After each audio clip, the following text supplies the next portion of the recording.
Hi guys, welcome back to another episode of BCT with your host Olivia.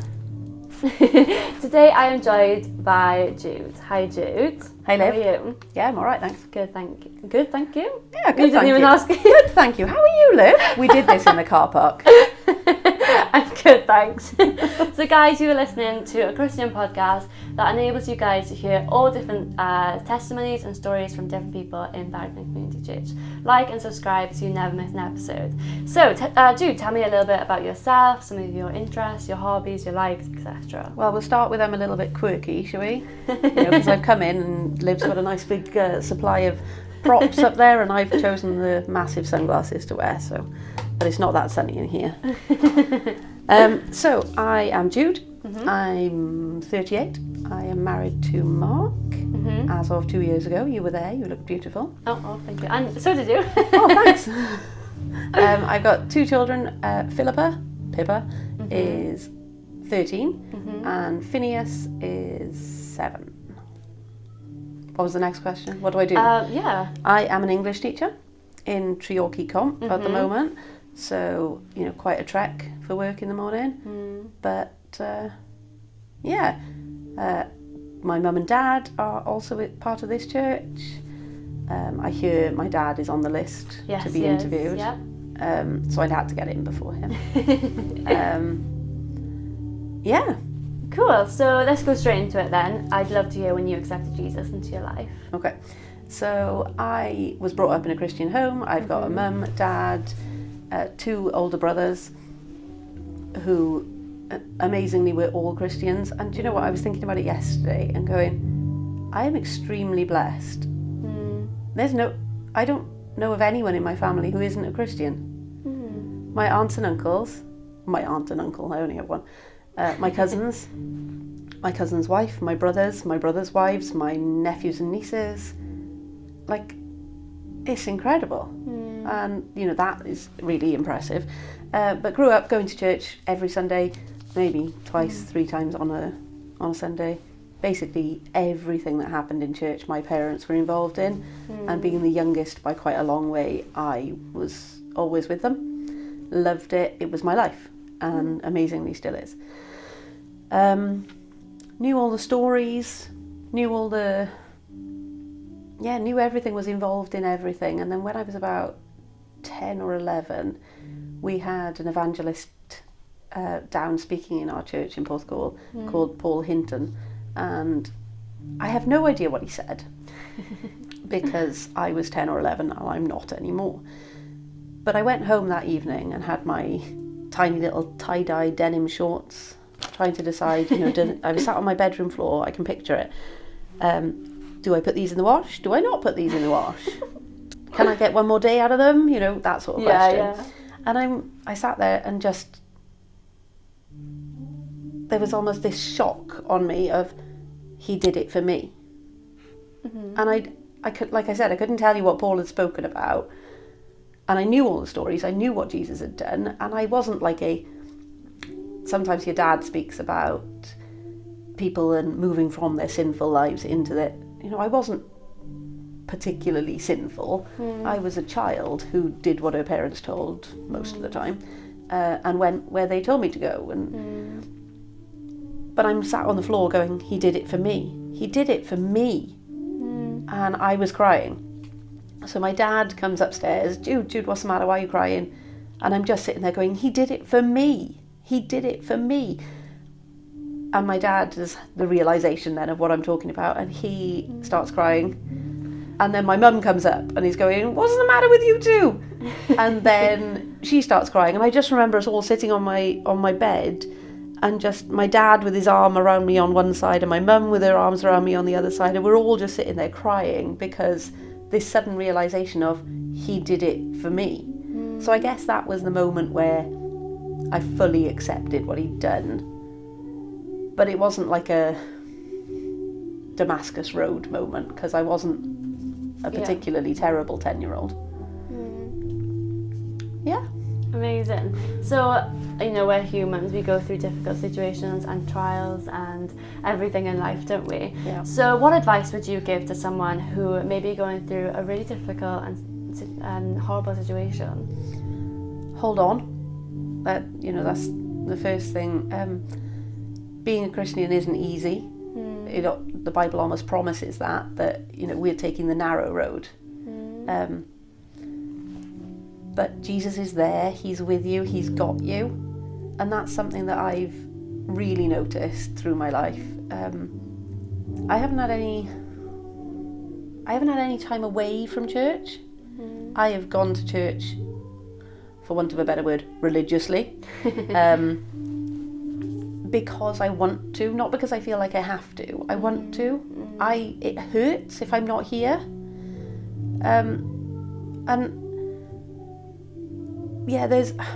So I'm a literature geek, and I wrote my dissertation for my undergrad on gospel imagery in fictional writing, and one of them was The Lord of the Rings. And there's 3 different people you could class as almost a Jesus figure in that, but one of them is Strider Aragorn. Don't know if you've seen them. No, I haven't. Geeking out, yeah. But Bilbo Baggins writes a riddle about him, and one of the lines in that is, "Deep roots are not reached by the frost." And that has always struck me. And you've got a lovely tree there, and I draw trees all the time because they really, I don't know, they speak to me, not in a weird way. But the deep roots, the idea of I am rooted in Jesus, and therefore there's nothing, it doesn't matter what happens to the bit on the surface, but the roots are safe because they're in Jesus. And the frost, I did it again, the frost is on the surface level, but it can't get underground. And, that is always, that's when I found that quote when I was first reading Lord of the Rings, and was just like, that's amazing. There's 2 Bible verses, aren't there? There's 1 Peter 5:7, cast all your cares upon him because he cares for you. There's again then Philippians 4 verse 6, do not be anxious about anything. Instead, go into prayer, battle for what it is, give it to God. And it doesn't necessarily mean that God's going to take the problem away, but he'll be with you and he'll stand there beside you. And we moved to this church 6 years ago. Yeah. Wow, it's gone fast. I know. You were a child then. It was cute. But yeah, we moved here 6 years ago, and I never thought we'd leave the church we were in before. But God had a plan, and God knew what was going to happen, and he'd almost set it up before what made us leave actually had started. And coming here, and I knew people, Ben Buckley, Steve Dennis, I was in school with, they were my friends. Oh, really? John Buckley was my teacher. Yeah. I'd known your dad. John had brought your dad in to do some Christian unions in school. Oh, really? Dave Dennis I'd known because he'd come and preached at our old church. It was, crazy. Yeah. And now I've made friends here that I feel like I've had all my life. And my kids love it here. And my kids, I've gone totally off track. But... yeah, really, if you've got Jesus, hold on to him. Lean into him, wrap yourself up in him. That's what he wants. He wants us to just say, God, I'm going through some really hard times, just be with me. And then let him be with you. That's the hard one, is letting him do it. And letting him take over as well. Yeah. Yeah. I saw something on Facebook yesterday. It was, what was it? It might have been a t-shirt on Shein or something. God is still writing your story, stop trying to take the pen. Yeah. And it's like, oh yeah, that works. Slaps you in the face, like, oh yeah. Yeah, I'm not in charge of this. Yeah, no, definitely. Okay, so how can then you show God working in your life and your faithfulness and the faithfulness of the goodness of God to your friends and your family who may be Christians or may not be Christians? I guess just living for him and showing that. And it's hard. It's hard. You're a teenager. Yeah. Life as a teenager is hard enough without being a Christian teenager.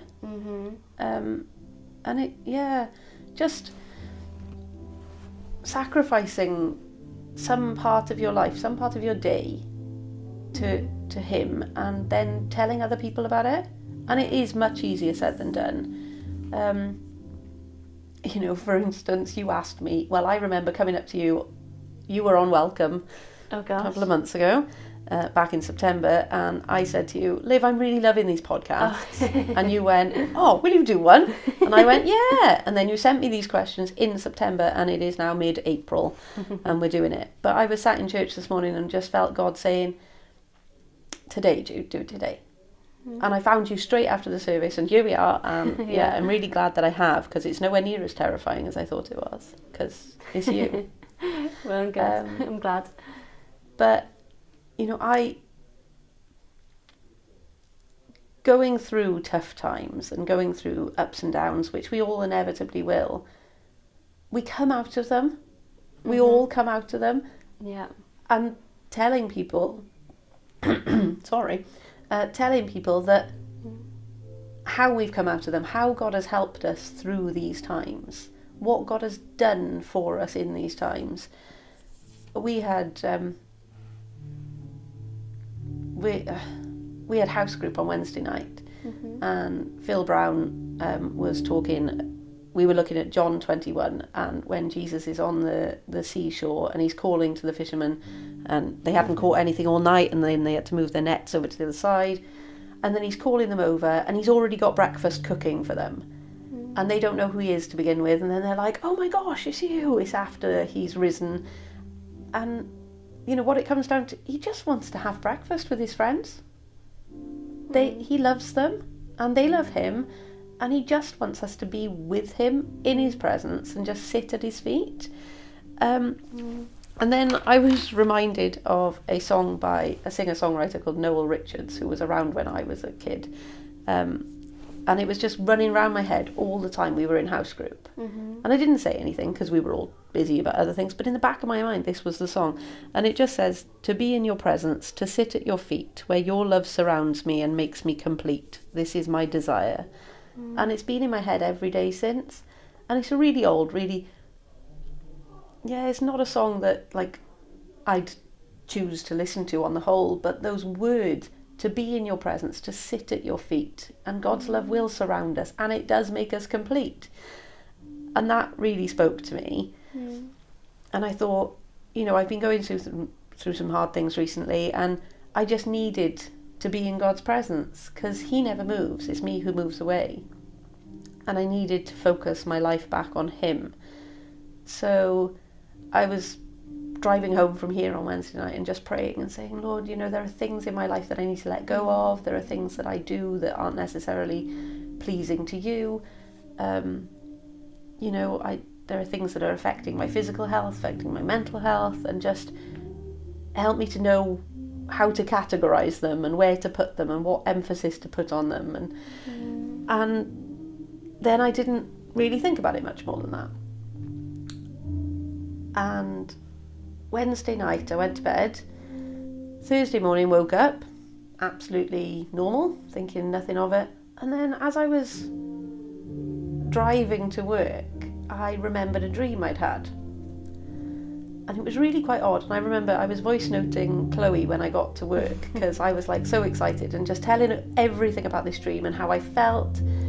And you know, later on she sent me a video back saying how much she could hear the spirit in that, and that really encouraged me. But it was, so this dream, I don't know where we were, but I was worshipping, but my work colleagues were with me. Okay. And yeah, really random. And as at the end, one of my work colleagues, a good friend of mine, said to me in this dream, Jude, we knew you were a Christian, but you're here today and you're all arms up, praising God, but you don't do that every day. And you know what? That hit me like a ton of bricks. It was almost well, you're talking the talk, but you're not really walking the walk. And I was like, oh my gosh, they all know I'm a Christian. They all know that. I talk about it, I'm open about it, they know I get uncomfortable when they say certain things or certain topics come up. Yeah. But actually, I'm in the staff room moaning like everyone else. Yeah. You know, my language might not be the best. And I really felt God saying, you know, Jude, now you've been questioned. This is the question that you've been asked by one of your colleagues. It wasn't actually, because it was in a dream. Yeah, But I think it took him, God putting him in my dream, for me to go, wow. And then from that point, I've really noticed a difference in my work life and in my life. So I spend my time with Jesus in the morning on my drive to work. It's about 45, 50 minutes. And I listen to one of these podcasts. I've run out now. So your mum has promised me a new podcast that she's going to send to me. But I listen to a podcast, I sing some worship songs, and I pray. And I find praying in the car is my best time to pray, because I will just talk to him. And I drive over some beautiful mountains on my way to work, and I'm just like, wow, gosh, you made all of this, and it's incredible. And then I get to work and everyone's like, hi. Yeah. Feels like only 5 minutes ago we were here. And this week I've walked in going, hi guys, you okay? How was your evening? How did you sleep? And I've really noticed a change in me. And God has, released me from certain behaviours I was showing in work that I didn't realise had a hold on me. And a really random one, I have an addiction to Pepsi Max. Don't we all? Not anymore.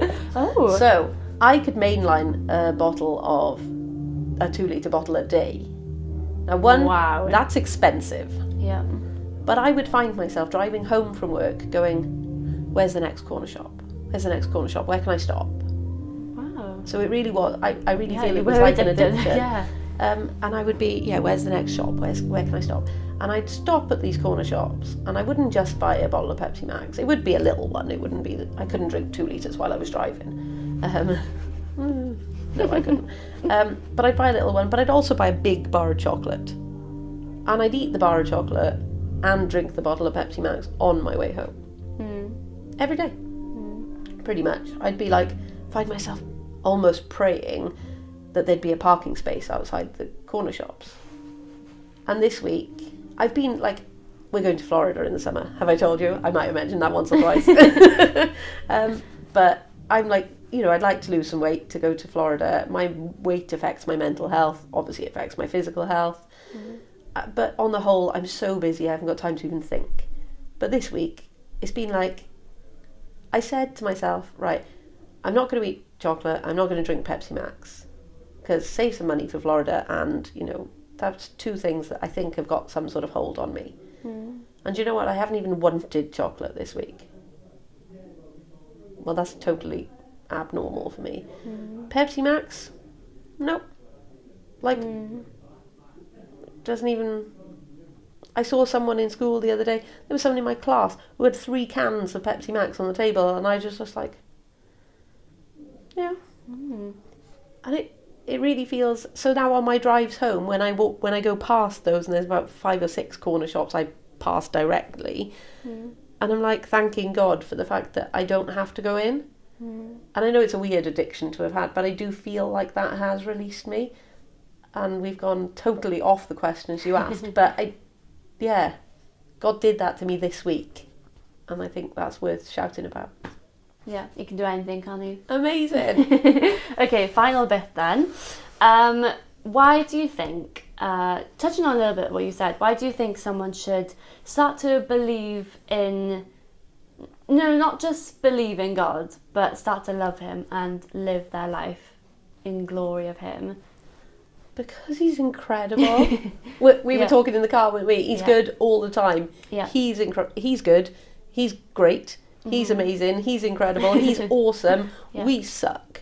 But I don't know any other reason than that. He's worth it. But I've noticed this week, I can feel it in my cheeks. I am smiling a lot more this week. I'm a smiley person, you know that. Yeah. But I'm smiling a lot more this week.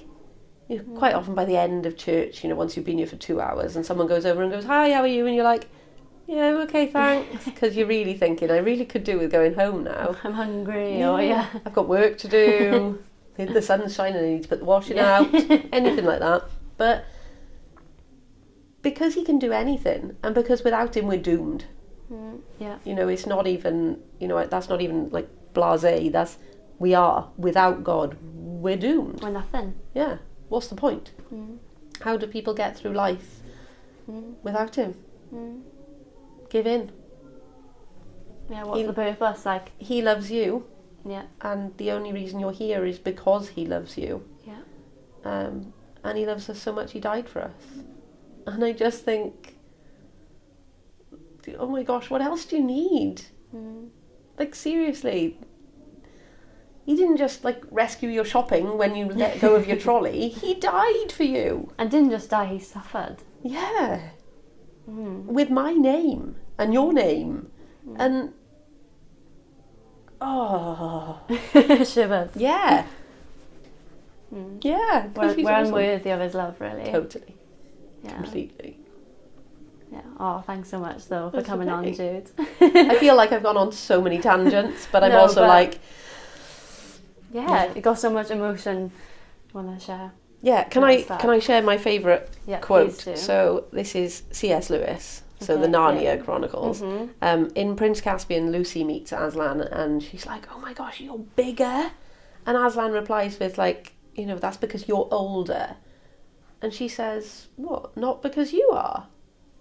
And his response kind of floors me and going, you know, I'm not, but every year that you grow, you will find me bigger. And I think it's true. I know it's true for you, and it's definitely been true for me. But as you grow, as we get older and we learn more, you know, we've got a whole 52 more weeks of listening to your dad, which is a good thing, by the way. But we grow to know him more. So he's bigger, and we find out there are more and more facets to him. And he's just so much more incredible than we thought he was last year. And next year, I'm just so excited to see how much bigger he is then. And yeah,